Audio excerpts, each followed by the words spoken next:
បែកដែលផលិតឡើងដោយសហរដ្ឋអាមេរិកបច្ចុប្បន្នក្របបែកមួយប្រភេទនេះមិនទាន់មានប្រទេសណាដែលមានបច្ចេកវិទ្យានិងសមត្ថភាពផលិតបានដោយអាមេរិកនៅឡើយទេវាមានឈ្មោះថា GBU 57ក្របបែកនេះគឺមានសមត្ថភាពពិសេសលើក្របបែកដទៃដោយវាអាចមានសមត្ថភាពបុកចូលទៅក្នុងដីជម្រៅរហូតដល់ទៅ60ម៉ែត្រមិនថាដីរឹងប៉ុណ្ណានោះទេសូម្បីតែដុំថ្មក៏វាអាចបំបែកបាន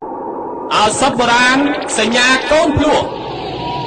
ឱសថបុរាណសញ្ញាកូនភ្លោះគឺជាឱសថដែលផ្សំឡើងពីរុក្ខជាតិសុទ្ធសាធជួយសម្រួលសរសៃឈាមនិងបង្កើនមេជីវិតបរិសុទ្ធស្ត្រីចំពោះអស់លោកស្រីដែលទើបរៀបការរួចឬក៏រៀបការយូរឆ្នាំហើយតែពុំមានបុត្រសូមជាឱសថសញ្ញាកូនភ្លោះយកទៅពិសានោះនឹងមានបុត្រសំតាមបំណងប្រាថ្នានេះគឺជាសម្ដីពិតរបស់បងប្អូនដែលបានជាឱសថសញ្ញាកូនបានដែរវាមានទម្ងន់15តោនបណ្ដោយ6ម៉ែត្រនិងមួយកាត់1ម៉ែត្របច្ចុប្បន្នក្របបែកមួយនេះមានប្រហែលជា20គ្រាប់នៅក្នុងសហរដ្ឋអាមេរិកដែលវាមានតម្លៃក្នុងមួយគ្រាប់ប្រហែលជា$10 លានដូចបានហើយគាត់សុទ្ធស្បូនទៀតដល់គាត់បានប្រសាតែមកកសៀវមានតន់ដល់អស់មកកញ្ចប់ទេស្រាប់តែបាត់ជាទាំងងឺដងជាទាំងស្បូនសុទ្ធទៀតចឹងដងបាត់ហ្នឹងវា